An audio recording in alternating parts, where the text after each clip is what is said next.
guys, Zach here from Kubota Lynchburg. Today I wanted to bring to you guys a little bit of a comparison video. The L series versus the John Deere 3E series, which is today what we're going to compare is the L3302 hydrostat versus the John Deere 3032E hydrostatic transmission. Now, Neil Messick actually did a video about 5 years ago on this tractor versus the L3301 hydrostat, so that explains a lot of the details and stuff, and I'll go over some of those as well, the big factors, the big ones.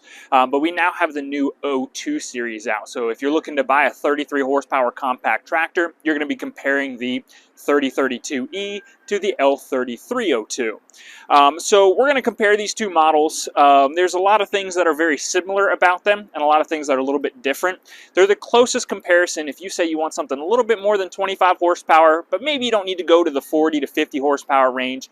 You want to run a 5-foot bush hog easily, or maybe even a 6-foot bush hog on pastures and stuff. A lot of people are looking at these 33 to 39 horsepower ranges. So that's why we're going to be comparing these two today. So I'm going to go over the features and benefits of kind of each. We don't like to down talk competition, but there is a reason that I'm happy to be a Kubota dealership and selling kind of the best quality equipment out there. And we're going to go over some of those features today. So the first thing you might notice is they're very similar in size. The 3032, the E series, does sit a little bit shorter than the standard L series, but they're both a 31.8 versus 31.2 net engine horsepower. And at the PTO on this one, you have 25 horsepower. So for your rear implements, your bush hogs, your tillers, you got 25 versus just over 26 on this one. So you do technically gain one extra PTO horsepower. Not a big difference, but helps a little bit in speed and overall lack of bogging down. You also have a 3-range transmission on this versus a 2-range transmission. So this one you got high and low versus a high, medium, and low on the Kubota. So it helps you just vary your transmission options a little bit easier. But if we're looking at first things, we'll start at the front as I normally like to on the loader buckets. John Deere has the Frontier style quick attach, which is a little pin at the bottom of each bucket to pop those off. And you can run things like snow blades, grapples and everything. But you pop a pin on this side, and you pop the same pin on that side, and your bucket pops off. Pretty easy. The only downside is it isn't as common to have that as you would say the Kubota universal, more common, universal quick attach bucket. So you pull these two levers. In my opinion, it's a little easier because you pull them both from the front rather than having to get down. You're talking a matter of seconds, though, difference between switching out implements, but the universal is more common as far as brands go, so it is nice to have that. The new Kubota series actually has the holes for bolt-on cutting edges and everything like that to it. They've got a little bit nicer of the new grill guards and stuff to them versus the kind of the older style. You can put those mesh fronts into them on the new 02 series. Now, the new 02 series also has LED lights on the sides and the front, which is nice, versus just standard halogens again. So the new L02 series has a lot of these nice upgraded features to it. One of the big things we talk about is overall weight to these two tractors. And what that comes down to is this is about a 2,900-pound tractor. If we don't even consider the load or anything, about a 2,900-pound tractor versus just over 2,200 pounds. So about 700 pounds of weight difference. That's a lot of difference in pushing and pulling and operating, bounciness, and hauling heavy loads. It's nice to have that extra weight. And what that comes down to is the overall size of the frame and what it's made out of. The transmission housings, the rear axles on these, this is cast steel and this is cast aluminum. Nothing wrong with cast aluminum. Our LXs, Bs, BXs all have that, and it is nice to keep the weight down if you're looking to keep it a lighter machine for around the house use. But cast steel is going to be longer, more durable, as well as all that extra weight you get out of it. So pushing, pulling really increases that.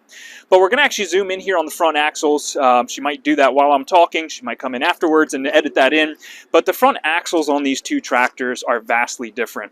The John Deere has a much smaller front axle, and your actual steering rods and everything like that you can see are behind it, but also below it. Now, a lot of people do really like that it is behind it, so you're not hitting that steering rod the first time around, but at the same time it is lower than the other option. So on the Kubota side, the front steering rod is in front of the axle, but not below it. So the in front of the axle is a downside because you're going to hit stuff first and break that first. And it's a little bit more easy to damage that smaller steering rod than it is your axle. A little much cheaper to replace a steering rod than it is an axle, but it isn't any lower. So ground clearance and whatever you're going to snag first is what's going to happen on the John Deere. So again, pros and cons to each. You weigh your options and figure out which one you think might be better for your option. Now looking at these, your tires are the same sizes. You have multiple tire options. Now this one being used is worn down a little bit more than the new one, but same tire size options, and again fluid filled, so very similar as far as sizes go there. Then we're going to go into our operator station. One thing I do like about the John Deere 3032 is you have this open floor plan area. There's no giant hump here in the middle, lots of easy space on it, but it is a little bit more actually forward to back. It is a little bit shorter than the Kubota. The Kubota has, this big metal casing covering your transmission housing, but you actually have a little bit more foot room forward to back. So those people with size 11, 12, 13 shoes, it is easier to be using this one, but you have to, step over that middle transmission. And then, of course, when we talk about the actual use of the transmission, on the Kubota, you have this rocker pedal, forward and reverse. You use your toes for this and your heel for that. And on the John Deere, you have, if we walk around here, we will have a forward and reverse pedal on the sides here. So you have your forward and your reverse. Again, it really comes down to personal preference. So there's nothing good with one or bad with the other. It's personal preference. Which do you prefer? Or, ends up being which do you learn on? Because once you learn on one, you're going to get used to it no matter what. It's not going to really be a long-term issue. Again, the Kubota, actually, the new 02 series has some nicer features. The grab handles are very easy to use on it. So you've got your fender grab handles, where these I feel like are a little bit far out. Your storage is kind of closer to you, and you have to reach over that to grab your grab handles. So I like that on the 02 series. I also like your PTO engagement is now a push button. One of the things we didn't like about the old 01 series is it was a mechanical lever, and you had to clutch for it. That's no longer the case. So in the 02 now beats out on that one. There is no clutch anymore on that 3302 series. As far as the 3-point hitch goes, they're all very similar to each other. You do have your standard is your turnbuckle style stabilizers to it. You can upgrade those on the Kubota. I'm sure you can probably do the same thing on the John Deere to the telescoping. But if we look again, this is actually cast aluminum. Your whole housing here and everything is much lighter, much more, just designed for small homeowner rather than work, because it is a lighter transmission, versus the Kubota, it is a cast steel transmission to it. So much heavier duty, adds that extra weight on the back end for pushing and pulling opportunities. Something else I'm noticing just standing here is if you look at the thickness of your rear arms here, that is solid, square, thick steel, whereas it's much thinner rounded here on the John Deere. So just looking at the overall structural build of it, this is a much thinner rear link arm than on the Kubota. So something else is going to be your loader lift on these. Of course, the lift capacities are a little bit different, but you can see how much further forward the Kubota bucket is. So it's easier to reach into those tight areas. It's not as close to the tractor. So you can see the John Deere bucket sits much closer to the tractor, whereas the Kubota is out. Easier to get into those hard to reach stalls or piles of dirt or next to a garage. Next, we're also going to do basically a lift and see which one lifts higher. So in all fairness, keep in mind the John Deere is parked slightly more downhill, 2 or 3 inches, but as you can see, the actual lift height of these two tractors is quite a big difference. So if you're dumping into a dump trailer, if you have pallet forks on it and you're going to be picking up and stacking things on top of each other, it is much easier to be using the Kubota. Something else I noticed, of course, when raising these loaders, the Kubota loaders are the standard double acting valve. You can both raise the arms and tilt the bucket smoothly and simultaneously, where the John Deere, and I'll show this in a second, the John Deere is much jerky. You either have to tilt the bucket or use the arms. You can't do them both simultaneously. So for smooth, easy, all-day loader work, the Kubota is way smoother, way more comfortable to use. So I'm going to show that real quick going up and down.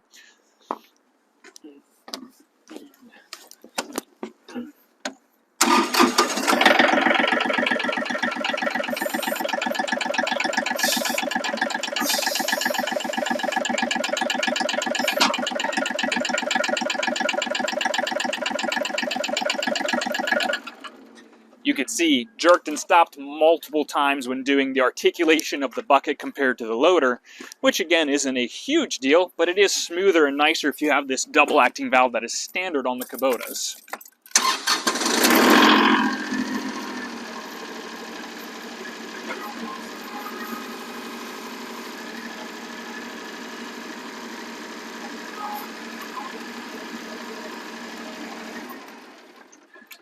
Much easier to use. So that's a couple things about the new L02 series from Kubota that are kind of a little bit better.